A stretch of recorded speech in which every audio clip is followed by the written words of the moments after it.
Hello प्रिय छात्रों, मैं हूं उनके इतिहास की कक्षा में आपका स्वागत है। आज हम आपको करा रहे हैं प्री बोर्ड परीक्षा का प्रश्न पत्र। ये इसमें सभी अति महत्वपूर्ण क्वेश्चंस थे, उनको हम हल करा रहे हैं। और इससे पहले हम आपसे कहते हैं कि अपने साथ एक अपनी नोटबुक रखिए और सभी महत्वपूर्ण जितने भी बिंदु हैं, जो हेडिंग्स हैं, आप उनको नोट करते हुए चलिए साथ ही साथ।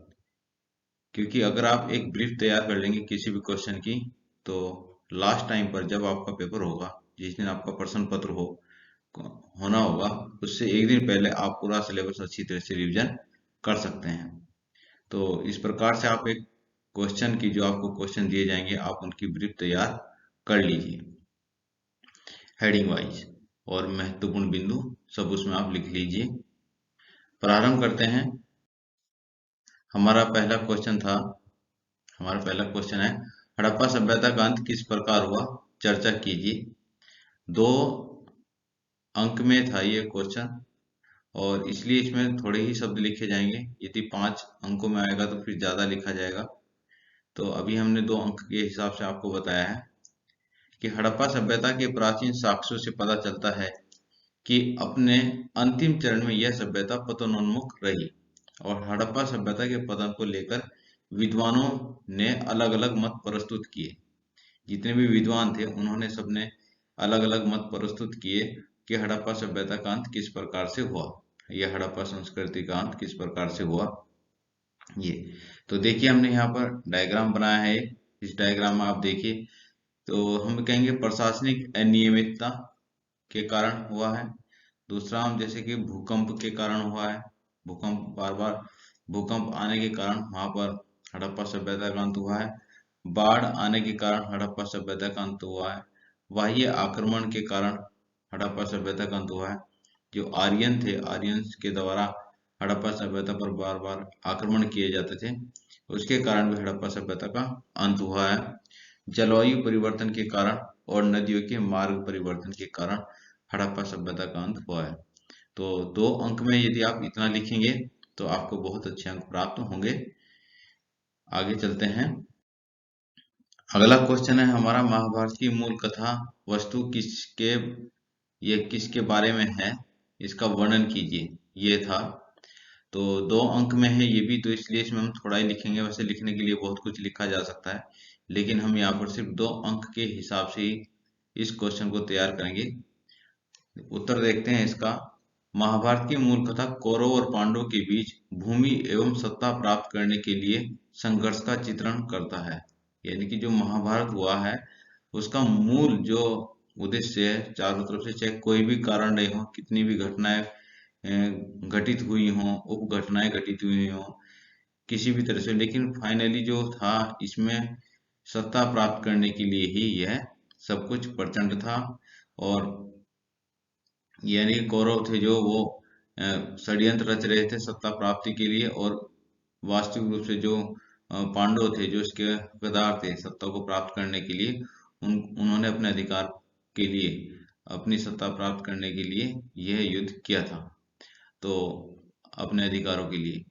तो महाभारत के जो कथानक के अनुसार कौरव और पांडव परस्पर जो थे वो ताऊ चाचा की संतान थे। यानी कि जो कौरव और पांडव थे वो वास्तव में जो एक ही जो है थे, वो ताऊ चाचा और ताऊ चाचा की संतान थे। यानी कि उनके जो दादा थे वो एक ही थे। तो इस प्रकार से जो कौरव और पांडव के बीच में युद्ध हुआ था, वो मूल रूप से यहाँ पर सत्ता प्राप्ति के लिए हुआ था। ये इतना ही हम इसमें लिखेंगे। 2 अंक में सिर्फ इतना ही हम इसमें लिख सकते हैं। और आगे चलिए। अगला क्वेश्चन है हमारा, अशोक ने बौद्ध धर्म को किस प्रकार बढ़ाया। तो ये भी 2 अंक में है। यहाँ पर पूछा गया है कि अशोक ने बौद्ध धर्म को किस प्रकार बढ़ाया, यानी कि कौन कौन से कार्य किए थे जिससे कि बौद्ध धर्म का विकास हुआ।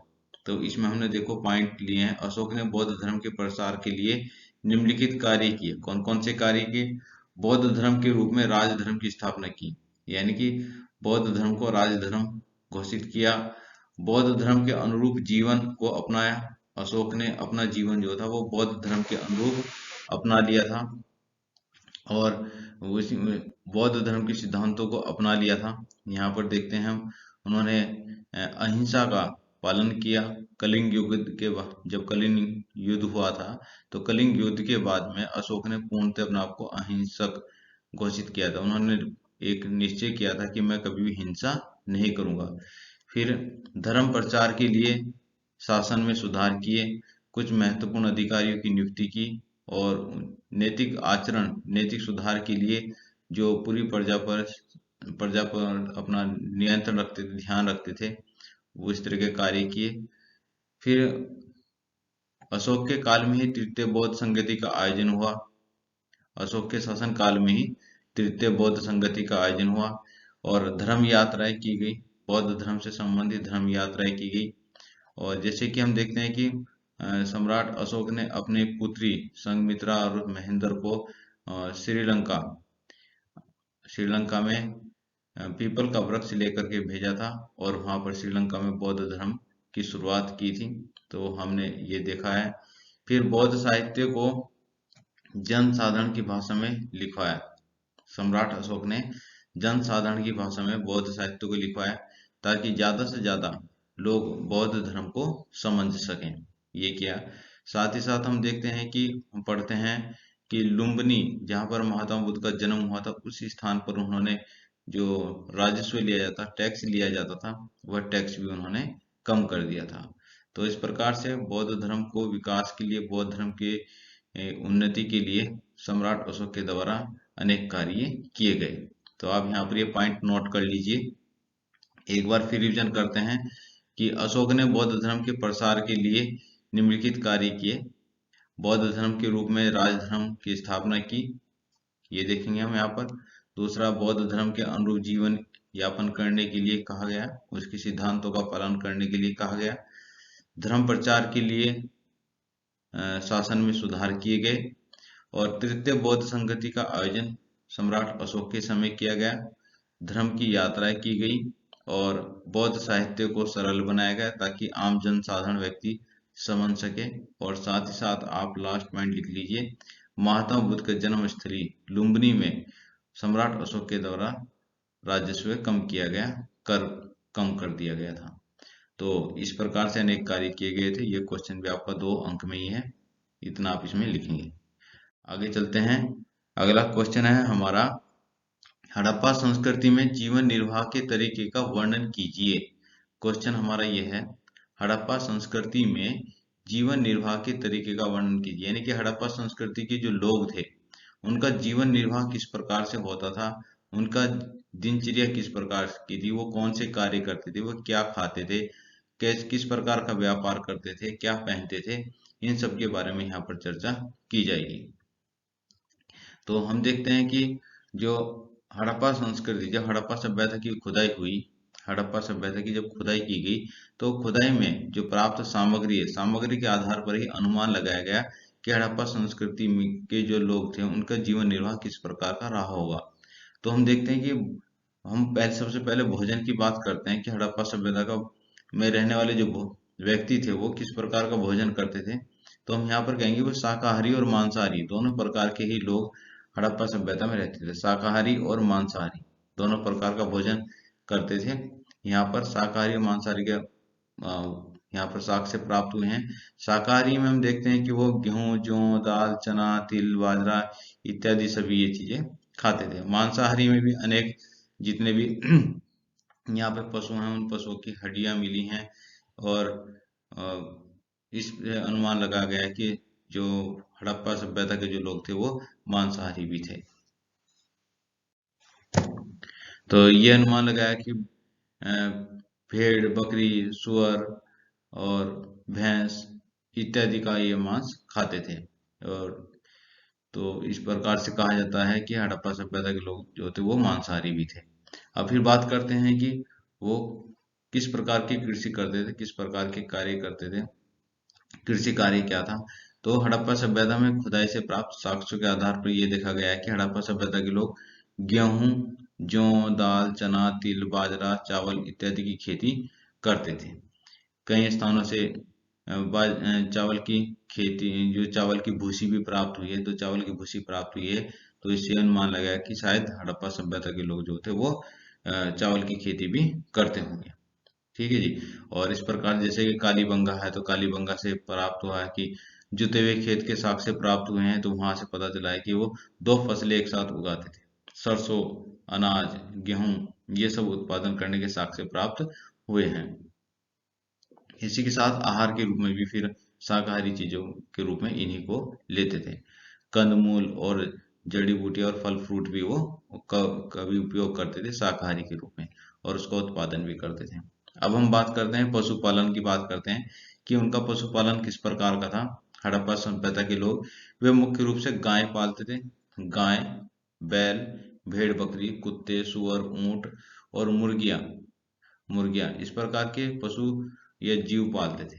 ये इनके पालतू जानवर होते थे, जिनसे वो अनेक चीजें प्राप्त करते होंगे, दूध प्राप्त करते होंगे, मांस प्राप्त करते होंगे, अन्य, और अपने खेतों में भी उनका उपयोग करते रहे होंगे। तो इस प्रकार से, क्योंकि कई बार इस प्रकार की खिलौना गाड़ी भी प्राप्त हुई है कि जिसमें बैल जुते हुए दिखाए गए हैं, तो इससे अनुमान लगाया गया है कि बैलों का उपयोग वो कृषि कार्य में करते थे। और ये उनका पशुपालन था हड़प्पा सभ्यता के लोगों का। फिर बात करते हैं व्यापार की। हड़प्पा सभ्यता के लोग जो थे वो आंतरिक और बाह्य दोनों प्रकार से व्यापार करते थे। जो हड़प्पा सभ्यता में प्राप्त हुआ है साक्ष्यों के आधार पर यह अनुमान लगाया गया है कि हड़प्पा सभ्यता के लोग जो आंतरिक और बाह्य दोनों प्रकार से व्यापार करते थे। आंतरिक व्यापार स्थल मार्गों और जल मार्ग दोनों से होता था। बाह्य व्यापार भी जो था वो स्थल मार्ग एवं जल मार्ग के द्वारा होता था। हड़प्पा सभ्यता में एक स्थान प्राप्त हुआ है लोथल। लोथल से डॉकयार्ड यानी कि बंदरगाह के साक्ष्य प्राप्त हुए हैं, और इससे यह अनुमान लगाया गया है कि हड़प्पा सभ्यता के जो लोग थे वह विदेशों से व्यापार करते थे, जल मार्ग के द्वारा भी व्यापार करते थे। तो इस प्रकार से साक्ष्य प्राप्त हुए हैं जल मार्ग। तो जल मार्ग के साक्ष्य प्राप्त हुए हैं, तो इसके द्वारा व्यापार वो करते थे। अब यहाँ पर कई चीजों का व्यापार होता था, जैसे कि कुछ मूल्यवान धातु, पत्थर, धातुओं का व्यापार होता था और पत्थरों का व्यापार होता था, दूसरी जगह से ये मंगाते थे, जैसे कि सोना, चांदी, तांबा, स्फटिक, लाजवर्थ, क्वार्टर्स, ये सब आदि। और मंगाने वाले स्थान कहाँ कहाँ से मंगाते थे? अफगानिस्तान, ईरान और दक्षिणी और पूर्वी भारत से, कश्मीर में से, मैसूर से ये व्यापार करते थे। तो इस प्रकार से देखते हैं कि ये, और मेसोपोटामिया सभ्यता के साथ भी हड़प्पा सभ्यता के व्यापार करने के साक्ष्य प्राप्त हुए हैं। यहाँ से कई स्थानों से मेसोपोटामिया की मोहरें प्राप्त हुई हैं, और हड़प्पा सभ्यता की मोहरें भी मेसोपोटामिया की कुछ बंदरगाहों से प्राप्त हुई हैं। तो इससे ये अनुमान लगाया गया कि हड़प्पा सभ्यता के लोग जो थे वो व्यापार भी करते थे। आंतरिक व्यापार भी होता था, बाह्य व्यापार भी होता था। व्यापार स्थल मार्ग से भी होता था और जल मार्ग से भी होता था। इसके साक्ष्य भी प्राप्त हुए हैं यहाँ पर। अब हम बात करते हैं कि वस्त्र की, मतलब पहनते क्या थे, पहनावा कैसा था उनका हड़प्पा सभ्यता के लोगों का। तो आगे आप एक हेडिंग डालिए, वस्त्र यानी कि पहनावा। हड़प्पा सभ्यता के लोगों का पहनावा कैसा था, वस्त्र धारण। इस तरह से आप कोई भी एक हेडिंग बना लीजिए। तो हम देखते हैं कि हड़प्पा सभ्यता के जो लोग थे वह वस्त्रों को बुनते थे, उनकी सिलाई करते थे। इस प्रकार की वस्तुएं प्राप्त हुई हैं, जैसे सुई प्राप्त हुई हैं, और इससे अनुमान लगाया जाता है कि हड़प्पा सभ्यता के लोगों को सिलाई करने का भी ज्ञान था। साथ ही साथ वहां पर खुदाई में कई प्रकार के सूती, ऊनी और रेशमी कपड़ों के साक्ष्य भी प्राप्त हुए हैं। तो सूती और ऊनी रेशमी कपड़े वो पहनते थे, और कपड़ों पर छपाई का कार्य भी किया जाता था। कई स्थानों से छापे, जिन चीजों से छापे मारे जाते थे वो भी प्राप्त हुए हैं। तो ये भी पता था, इससे अनुमान लगाया जाता है हड़प्पा सभ्यता के जो लोग थे वो रंगाई और छापने, कपड़े को छापने की जो कला थी उसको वह जानते थे। तो इस प्रकार से हम यहाँ पर एक पॉइंट बना लेते हैं इसका, वस्त्र किस प्रकार के पहनते थे। तो सूती वस्त्र पहनते थे, ऊनी वस्त्र पहनते थे, और यहाँ पर रेशमी वस्त्र वह पहनते थे, और सिलाई करना भी वह जानते थे, क्योंकि सुई के साग से प्राप्त हुए हैं। और छपे हुए वस्त्र पहनते थे, यानी कि वस्त्रों को छापा जाता था, उन पर रंगाई भी की जाती थी, और रंगाई करने की कला भी वह जानते थे। तो प्रिय छात्र छात्रों, इस प्रकार से ये क्वेश्चन हमारा हो चुका है। ये 5 अंक में था ये क्वेश्चन, इसलिए आप इसमें थोड़ा ज्यादा लिखेंगे और आप प्रत्येक पॉइंट नोट करते जाइए। जिस प्रकार से हमने हेडिंग बताया वो हेडिंग भी आप बनाते हुए चलिए। लास्ट में यह हेडिंग हमने नहीं लिखा था इसमें, वस्त्र धारण। तो वस्त्र धारण की जिस तरह से हमने आपको बताया, आप खुद से अपना आप इसको नोट कर लीजिए। आगे चलते हैं नेक्स्ट क्वेश्चन पर। अगला क्वेश्चन है वर्णित कार्य, यानी कि 600 ईसा पूर्व से 600 ईस्वी के मध्य में कृषि के तौर तरीके में किस हद तक परिवर्तन आया। क्या परिवर्तन आया? जो कृषि कार्य था, खेती के जो कार्य थे, उनमें क्या परिवर्तन आए 600 ईसा पूर्व से 600 ईस्वी के मध्य। ये हमारा क्वेश्चन है और इसको हम प्रारंभ करते हैं। देखिए, 600 ईसा पूर्व से 600 ईस्वी में कृषि उपज बढ़ाने के अनेक तरीके अपनाए गए। अनेक तरीके अपनाए गए, इसमें पहली हेडिंग डालिए हल का प्रचलन। तो हम देखते हैं कि इस काल में उपज बढ़ाने का एक तरीका हल का प्रचलन था। सबसे महत्वपूर्ण क्या था? हल का प्रचलन था। इससे पहले हल का उपयोग नहीं किया जाता था और लकड़ी के हल का उपयोग किया जाने लगा। और जो छठी शताब्दी में हम देखते हैं, छठी शताब्दी ईसा पूर्व में गंगा और कावेरी की जो घाटियां थी वो बहुत ही उर्वर थी। उनमें उर्वर क्षेत्र में फैल गया था, यानी कि इन क्षेत्रों में गंगा घाटी और कावेरी की जो क्षेत्र था वो है बहुत ही ज्यादा उपजाऊ भूमि वहां पर हमें दिखाई दी। और जो सभ्यताएं थी, सभ्यता भी अधिकांश सभ्यताएं वो नदियों के मुहान, यानी कि नदियों के जो दोआब का जो क्षेत्र होता था, यह नदियों के आसपास ही विकसित होती थी। जो जितने भी नगर बनाए जाते थे, जो बस्तियां विकसित की जाती थी, वो नदियों के आसपास ही विकसित की जाती थी। और नदियों के आसपास की भूमि जो होती थी वो बहुत ही उर्वर भी होती थी। अब इस प्रकार से हम देखते हैं कि यहाँ पर उपज बढ़ाने के अनेक तरीकों का पालन किया गया। तो प्रारंभ में तो लकड़ी के हल का उपयोग किया गया, लेकिन बाद में लगभग यहाँ पर हम देखते हैं कि लोहे की, जब जिस समय लोहे की खोज हो चुकी थी, लोहे के बारे में जानकारी प्राप्त हो चुकी थी, तो लोहे के हल का उपयोग भी यहाँ पर किया जाने लगा। जिन क्षेत्रों में भारी वर्षा होती थी वहां लोहे के फाल वाले हलों का माध्यम से उर्वर भूमि की जुताई की जाने लगी। यानी कि उर्वर भूमि, यानी गंगा के जो क्षेत्र थे, गंगा का दोआब का क्षेत्र था जो, या जो नदी घाटियों के जो क्षेत्र थे वहां पर अधिक उपजाऊ भूमि होती थी। ऐसे स्थानों पर लोहे के फाल वाले हल का उपयोग किया जाने लगा। मोस्ट इम्पोर्टेंट ये पॉइंट आप अंडरलाइन करते जाइए कि तकनीकी, क्योंकि उस समय की महत्वपूर्ण तकनीकी क्या थी? लोहे के हल का उपयोग करना। आगे चलते हैं। गंगा घाटी में धान की रोपाई की वजह से उपज में भारी वृद्धि हुई। तो अब धान को अब एक तरह से प्रॉपर तरीके से खेती की जाने लगी गंगा घाटी में, क्योंकि वहां पर पानी की प्रयोग प्रचुर मात्रा उपलब्ध थी और अच्छी तरह से धान की रोपाई और गुड़ाई की जाने लगी, क्योंकि अब यहाँ पर लोहे के औजार थे और उन लोहे के औजारों से अच्छी तरह से उनकी निराई गुड़ाई और रोपाई की जाना सरल हो चुका था।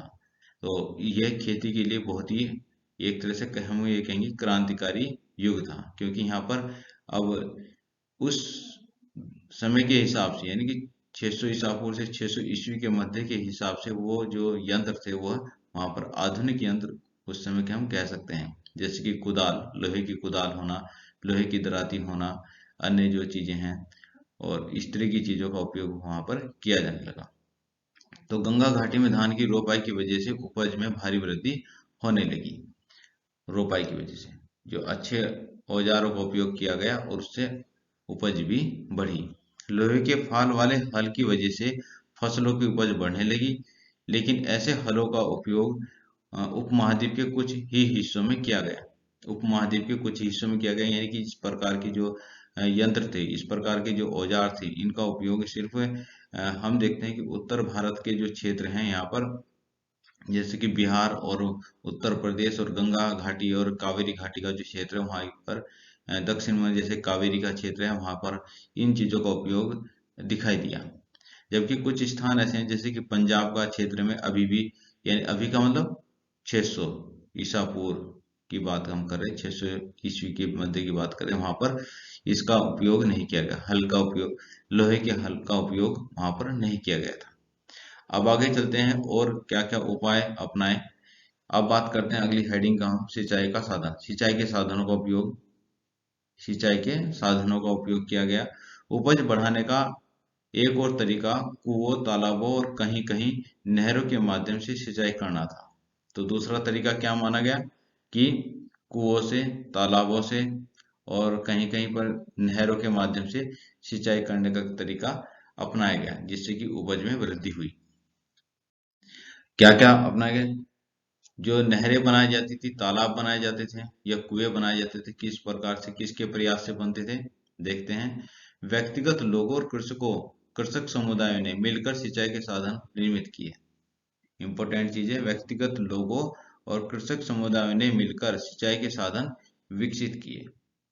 अब आगे देखते हैं। व्यक्तिगत तौर पर तालाबों, कुओं, नहरों जैसी सिंचाई साधन निर्मित करने वाले लोग प्राय राजा या प्रभावशाली लोग हुआ करते थे, जिन्होंने अपने इन कामों का उल्लेख अभिलेखों में भी कराया, जिससे पता चलता है कि किन लोगों ने ये कार्य किए थे, किन लोगों ने कुएं बनवाए, तालाब बनवाए, नहरें बनवाई, उनके नाम के अभिलेख भी प्राप्त हुए हैं।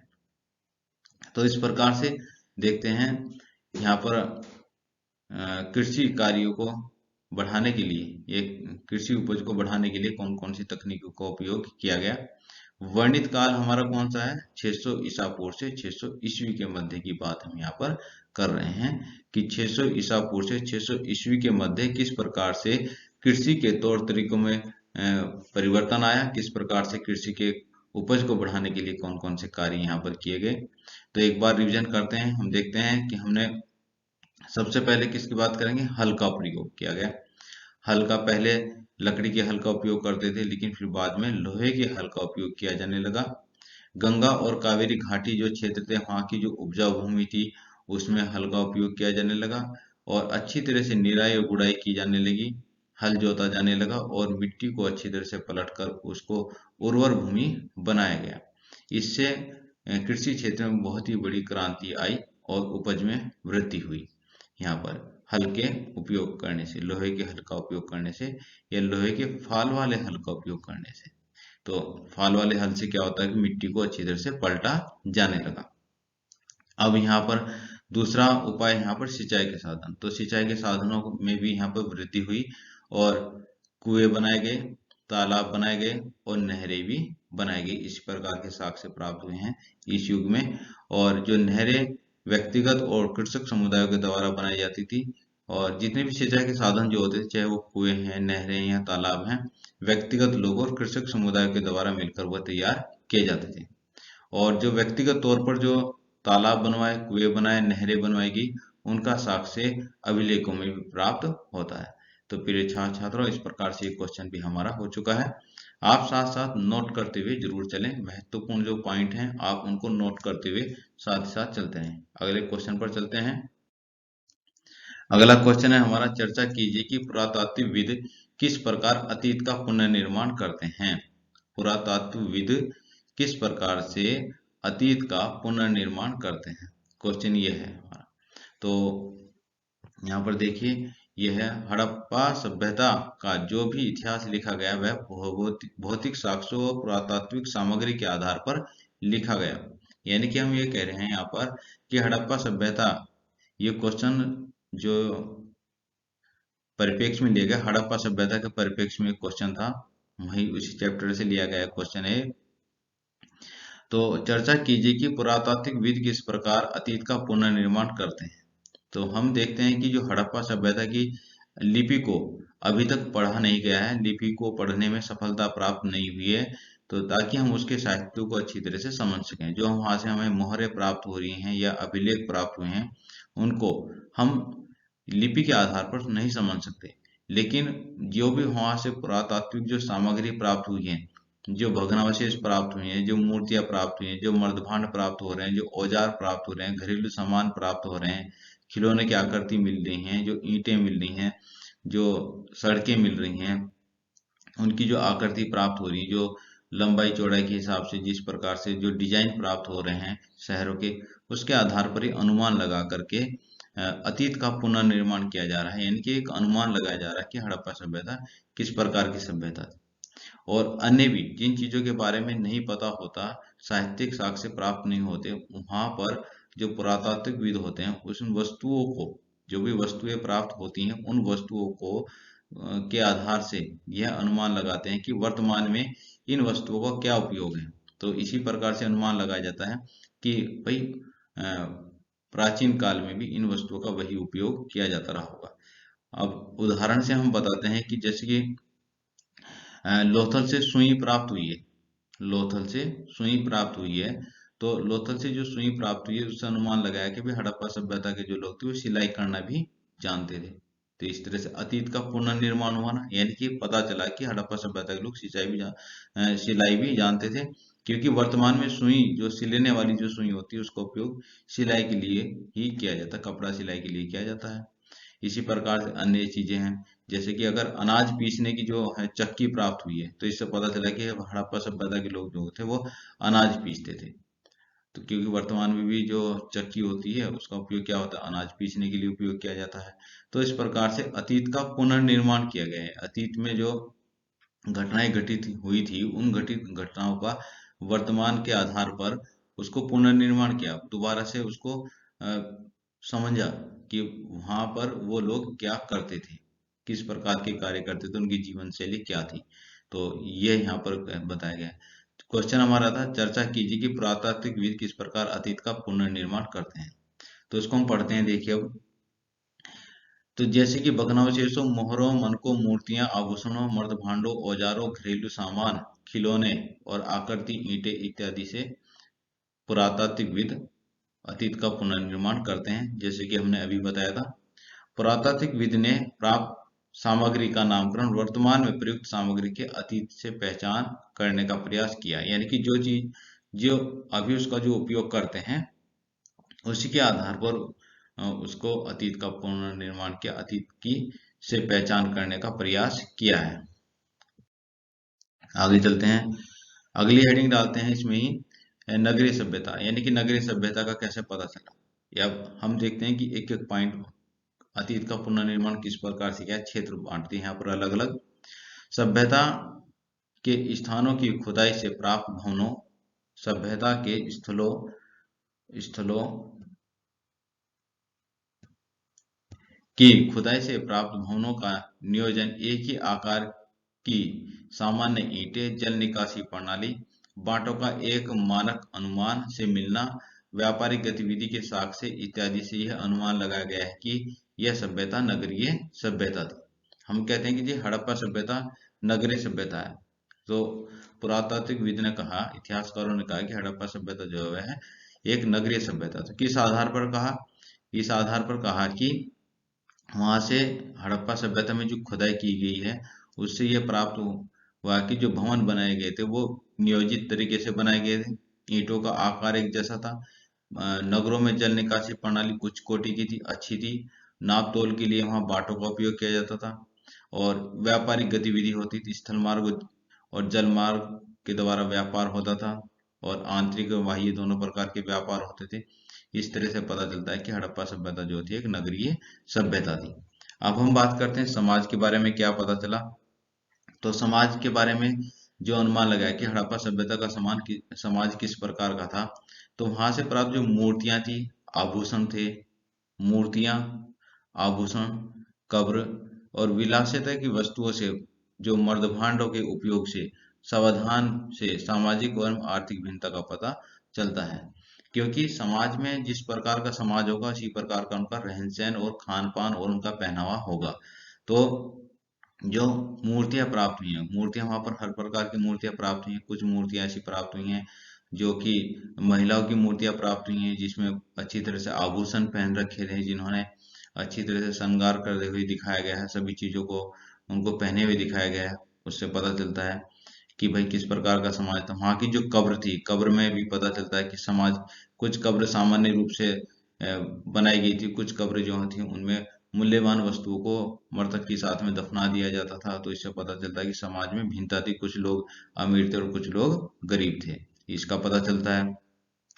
तो इसी प्रकार से अतीत का पुनर्निर्माण किया जाता है, क्योंकि वर्तमान में देखा जाता है कि ऐसी घटनाएं, जो इस तरह की जो चीजें हैं वर्तमान में हम देखते हैं कि जो सामान्य व्यक्ति होते हैं, जो गरीब होता है वो आभूषण कहाँ पहनेगा बेचारा।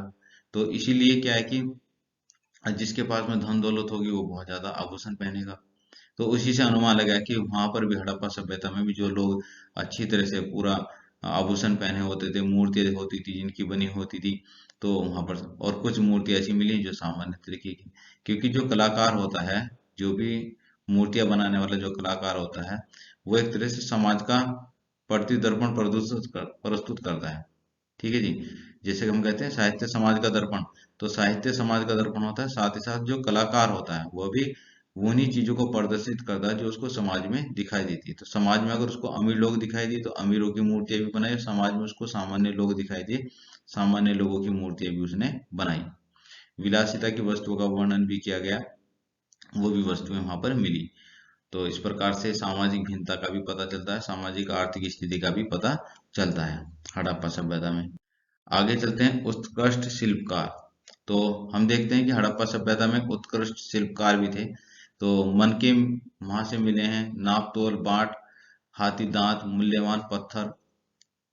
मन के मिले हैं नाप नाप तोल बाट, हाथी दांत, मूल्यवान पत्थरों का उपयोग, आभूषण, सोना, मूर्तियों का निर्माण से पता चलता है कि शिल्प कला में उत्कृष्ट शिल्पकार थे। तो हम देखते हैं कि हड़प्पा सभ्यता में कई स्थानों पर यहाँ पर शिल्पकारी के साक्ष्य प्राप्त हुए हैं। और जैसे कि चंदूड़ो से देखते हैं कि मन के बनाने के साक्ष्य प्राप्त हुए हैं, और अन्य कुछ अन्य स्थानों से भी हमें सूक्ष्म शिल्पकारी के साक्ष्य प्राप्त हुए हैं। तो इससे पता चलता है कि जो हड़प्पा सभ्यता के लोग थे वो उत्कृष्ट शिल्पकार भी थे, क्योंकि मन के प्राप्त हुए हैं, मोहरे प्राप्त हुई हैं, और बाट प्राप्त हुए हैं, हाथी दांत से बनी हुई मूल्यवान वस्तुएं प्राप्त हुई हैं, मिट्टी की मूल्यवान जो अच्छी तरह से बनाई गई वस्तुएं प्राप्त हुई हैं। तो इससे पता चलता है। लोथल से प्राप्त बंदरगाह से पता चलता है कि हड़प्पा सभ्यता के लोग विदेशों में व्यापार करते थे। ये हो गया।